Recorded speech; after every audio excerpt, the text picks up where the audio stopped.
नमस्ते बच्चों। आज मैं आप सभी को धूल पाठ पढ़ाने जा रही हूँ। धूल पाठ के लेखक हैं श्री रामविलास शर्मा जी, जिनका जन्म सन 1912 ईस्वी में उत्तर प्रदेश के उन्नाव जिले में हुआ था, जिनकी मृत्यु सन 2000 ईस्वी में हुई।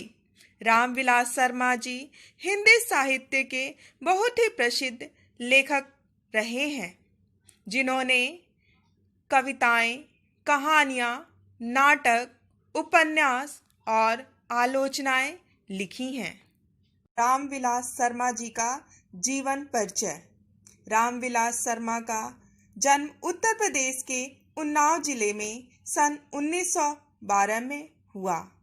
प्रारंभिक शिक्षा गांव में पाई और उच्च शिक्षा के लिए ये लखनऊ आ गए। लखनऊ आकर इन्होंने अंग्रेजी में एमए किया और वहीं विश्वविद्यालय के अंग्रेजी विभाग में प्राध्यापक हो गए। प्राध्यापन काल में ही इन्होंने पीएचडी की उपाधि अर्जित की। प्राध्यापन काल का अर्थ है पढ़ाते पढ़ाते ही इन्होंने पीएचडी की भी पढ़ाई जारी रखी। लेखन के क्षेत्र में सबसे पहले इन्होंने कविताएं लिखी, फिर एक उपन्यास लिखा और नाटक लिखने के बाद पूरी तरह से आलोचना कार्य में जुट गए। आलोचना का अर्थ है किसी भी लेखक की टिप्पणी करना, उसकी आलोचना करना। रामविलास जी की प्रमुख कृतियां हैं भारतेंदु और उनका युग, महावीर प्रसाद द्विवेदी और हिंदी नवजागरण, प्रेमचंद और उनका युग, निराला की साहित्य साधना। ये 3 खंडों में विभाजित है। भारत के प्राचीन भाषा, परिवार और हिंदी, ये भी 3 खंडों में विभाजित है। भाषा और समाज, भारत में अंग्रेजी राज और मार्क्सवाद, इतिहास दर्शन, भारतीय संस्कृति और हिंदी प्रदेश, गांधी, अंबेडकर, लोहिया और भारतीय इतिहास की समस्याएं, बुद्ध वैराग और प्रारंभिक कविताएं, सदियों के सोए जाग उठेंगे, ये उनकी कविता है। पाप के पुजारी नाटक है। 4 दिन उपन्यास और अपनी धरती अपने लोग, उनके द्वारा लिखित आत्मकथा है।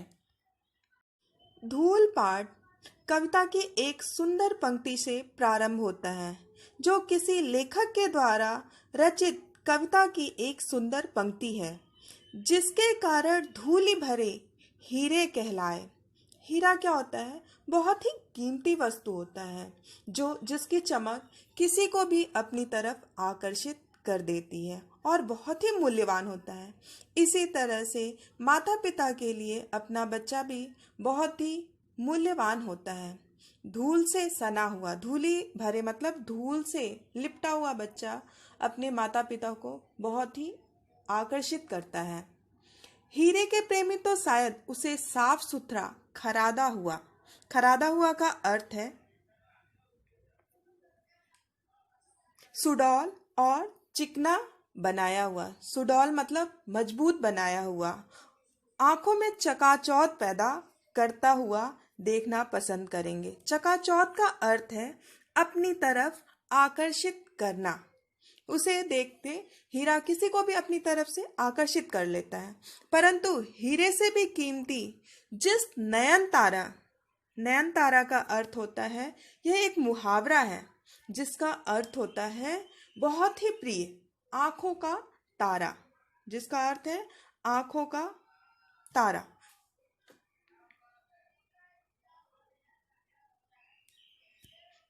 माँ बाप के लिए अपना बच्चा क्या होता है? आंखों का तारा होता है। नयन तारा का जिक्र इस पंक्ति में किया गया है।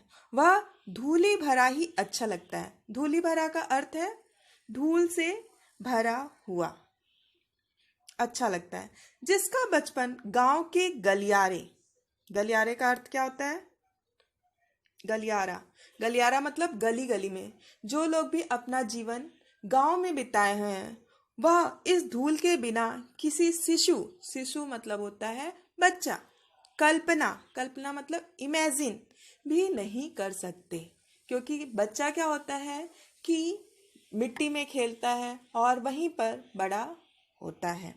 फूल के ऊपर जो रेणु उसका श्रृंगार बनाती हैं। जब भी कोई फूल खिलता है, रेणु, रेणु का अर्थ होता है धूल, श्रृंगार मतलब होता है सजावट। तो फूल के ऊपर जब तक धूल नहीं पड़ती है तब तक उसकी सजावट नहीं हो पाती है, अर्थात फूल सुंदर नहीं दिखाई देता है। वही धूल शिशु के मुंह पर उसकी सहज पार्थिवता को निखार देती है। पार्थिवता, पार्थिवता का अर्थ है मिट्टी संबंधी, मिट्टी या पृथ्वी से संबंधित। उसी तरह से जिस तरह से बच्चे के मुंह में जब तक मिट्टी नहीं लग जाती है, वो मिट्टी में खेलता नहीं है, तब तक वो सुंदर नहीं होता है, वो और मजबूत, निखार मतलब मजबूत और अच्छा नहीं बन पाता है। जात वर्ग ने प्रसाधन सामग्री में बड़े बड़े आविष्कार किए हैं। अभिजात वर्ग का अर्थ है, अभिजात वर्ग यानी कि कुलीन, कुलीन वर्ग। प्रसाधन सामग्री का यहाँ पे अर्थ है श्रृंगार की सामग्री। श्रृंगार मतलब सजावट की सामग्री में बहुत ही बड़े बड़े आविष्कार किए। बड़े बड़े आविष्कार मतलब होता है खोज किए गए हैं कि जैसे अच्छी अच्छी साड़ियाँ, ज्वेलरी, अपने आप को सुंदर बनाने के लिए। तो क्या करते हैं वो लोग अपने आप को सुंदर बनाने के लिए अच्छे अच्छे कपड़े पहनते हैं, ज्वेलरी पहनते हैं, अपना श्रृंगार करते हैं। लेकिन बाल कृष्ण के मुंह पर छाई हुई वास्तविक गोधूली की तुलना में वह सभी सामग्री क्या धूल नहीं हो गई है। लेकिन बाल कृष्ण यहाँ पे क्या है, बच्चे को कहा गया है। उसके मुंह पर छाई हुई, मुंह पर छाई हुई मतलब मुंह पर लगा हुआ जो मिट्टी है, जब वो मिट्टी में खेल रहा है तो उसके मुंह पर क्या हो गया, पूरा मिट्टी में मिट्टी लग गया है। तो वास्तविकता, उसकी सच्चाई, गोधूली, यहाँ पे गोधूली का अर्थ है जब सायंकाल, सायंकाल मतलब इवनिंग के टाइम में गाय जब जंगलों से चर के क्या करते हैं, गाय को हम सुबह छोड़ देते हैं, वो जंगल में जाती है, वहां से घास वास खा लेती है और शाम को फिर अपने घर वापस आ जाती है। तो उसका खुर, खुर मतलब होता है उसका पैर, पैर से जो मिट्टी निकल के आती है और धूल उड़ता है, उस सब की तुलना नहीं की जा सकती है उस बनावटी सुंदरता से। हमारी सभ्यता में इस धूल के संसर्ग से बचना चाहती है। हमारी जो सभ्यता है, जो हम शहरी सभ्यता, आजकल हम लोग सभी लोग शहर की तरफ भागना चाहते हैं। शहर में सब लोग चाहते हैं कि शहर में रहें, तो वो लोग गांव में नहीं रहना चाहते। धूल के संसर्ग, संसर्ग मतलब संपर्क में, वो क्या करते हैं, धूल मिट्टी से बचना चाहते हैं। वो नहीं चाहते कि हमारा पैर गंदा हो, धूल में खेले हमारा बच्चा, ऐसा नहीं। वह आसमान में ही अपना घर बनाना चाहते हैं। वह चाहते हैं कि आसमान मतलब आसमान की ऊंचाइयों को छुएं, धरती की ऊंचाइयों को नहीं। इसलिए वह शिशु भोलानाथ से कहती हैं, शिशु भोलानाथ, भोलानाथ कोई बच्चा नहीं है, यहाँ पे छोटे बच्चे को कहा गया है कि वो अपने छोटे से बच्चे को कहती हैं कि धूल में मत खेलो। भोलानाथ के संसर्ग से उसकी नकली सलमे सितारे धुंधले पड़ जाएंगे। कह रही है कि जब उसका बच्चा, संसर्ग मतलब उसके संपर्क में, संसर्ग मतलब यहाँ पे होगा संपर्क में, जैसे ही उसका बच्चा मिट्टी में खेलेगा और उसके पास आएगा तो उसके सलमे, जो भी उसने अच्छे अच्छे कपड़े पहने हैं, ज्वेलरी पहनी है, वो क्या होगी, धुंधले पड़ जाएंगे, मतलब गंदे हो जाएंगे, मैले हो जाएंगे। धुंधले पड़ना मतलब मैले हो जाना। जिसने लिखा था, धन्य धन्य वे हैं नर मैले जो करत गात कनिया लगाए, धूरे ऐसे लरिकान की। धन्य है, महान, धन्य धन्य मतलब होता है महान है। वे नर, नर मतलब मनुष्य, मैले मतलब गंदे, जो करत गात, गात मतलब होता है पेड़ की डालियां। कनिया, कनिया मतलब होता है गोद लगाए, जो क्या होता है धूल से सने हुए, कनिया मतलब गोद में। लरिकान मतलब बच्चे को अपनी गोद में लेके खिलाते हैं, वो लोग क्या है, महान, वो मनुष्य महान है जो अपने बच्चे को धूल में लिपटा हुआ है तुरंत उसको गोद में उठा लेते हैं। वैसे लोग क्या होते हैं, बहुत ही महान होते हैं। उसने भी मानो धूल भरे हीरो का महत्व करने में कुछ उठा लिया है। उसने भी क्या क्या है, मानो धूल भरे, धूल में लिपटा हुआ। हीरा क्या होता है, कोयले की खान में से निकलता है, कोल में से निकलता है। तो उसको वो क्या कर रहे हैं, अपने बच्चे को अब धूल में खेलने को मना कर दे रहे हैं, तो वो हीरे के महत्व को कम कर दे रहे हैं। धन्य धन्य में ही उसने बड़प्पन को विज्ञापित किया, फिर मैले शब्द से अपनी हीन भावना भी व्यंजित कर दी। अंत में ऐसे लरिकान कहकर उसने भेद बुद्धि का भी परिचय दे दिया। धन्य धन्य मीन्स होता है महान, में ही उसने बड़प्पन, बड़प्पन मीन्स होता है महानता। विज्ञापित, यहाँ पे विज्ञापित का अर्थ है सूचित करना, सूचित करना मतलब इंडिकेट करना। यहाँ पे उसकी महानता को दर्शाया गया है। किसके, जिसने क्या है, धूल भरे बच्चे को अपनी गोद में उठा लिया, उसकी महानता को दर्शाया गया है। फिर मैले शब्द से, मैला मतलब होता है गंदा, जो बच्चा मिट्टी में खेलकर गंदा हो गया है। शब्द से हीन भावना, हीन भावना का अर्थ होता है नफरत की भावना को व्यंजित किया गया है। यहाँ पे दो तरह से दिखाया गया है। एक तो क्या है, वो धूल भरे बच्चे को अच्छा मान रहा है, और दूसरी तरफ से उसकी तरफ नफरत पैदा हो रही है। दोनों चीजें दर्शाई गई हैं। एक तो वो महान बच्चे बन रहा है कि उसने धूल से सने हुए बच्चे को अपनी गोद में उठा लिया है, और दूसरी तरफ से वो अपने आप को मैला दिखा रहा है कि मेरा कपड़ा गंदा हो गया है। तो ये उसकी हीन भावना को दर्शाता है। अंत में ऐसे लरिकान, लरिकान मतलब होता है बच्चे, ऐसे लरिकान मतलब जो धूल में खेल रहे थे बच्चे, मिट्टी से सना हुआ बच्चा कहकर उसने उसके भेद बुद्धि, भेद बुद्धि मतलब अंतर के, उसके दिमाग के अंतर को परिचय दे रहा है, बता रहा है कि उसके अंदर भी नफरत की भावना है। वह हीरो का प्रेमी है, मतलब कि हीरा जो है, जो चमकदार चीजें हैं उसको आकर्षित करती हैं, लेकिन धूल भरे हीरो को नहीं। धूल ही भरे मतलब कि मिट्टी में खेलते हुए बच्चे उसे पसंद नहीं है, लेकिन हीरे जो चमकदार चीजें हैं वो उसे अपनी तरफ आकर्षित करती हैं। ये दोनों उसको अंतर दर्शाता है। शिशु भोलानाथ के संसर्ग से तो मैले जो करत गात की नौबत आई। शिशु भोलानाथ मतलब छोटा बच्चा, जहाँ पे उसका नाम भोलानाथ रखा गया है।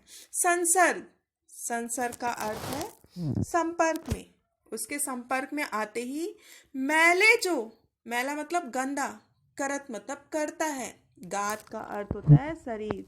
जैसे ही भोलानाथ मिट्टी से सने हुए, मिट्टी में लिपटे हुए, मिट्टी में खेलते हुए बच्चे के संपर्क में लेखक आता है, नौबत आई, वो अपने आप को क्या करता है, गंदा सा महसूस करता है कि मेरे कपड़े गंदे हो गए, नौबत आ गई। अखाड़े की मिट्टी में सनी हुई देह से तो कहीं उबकाई भी आने लगे।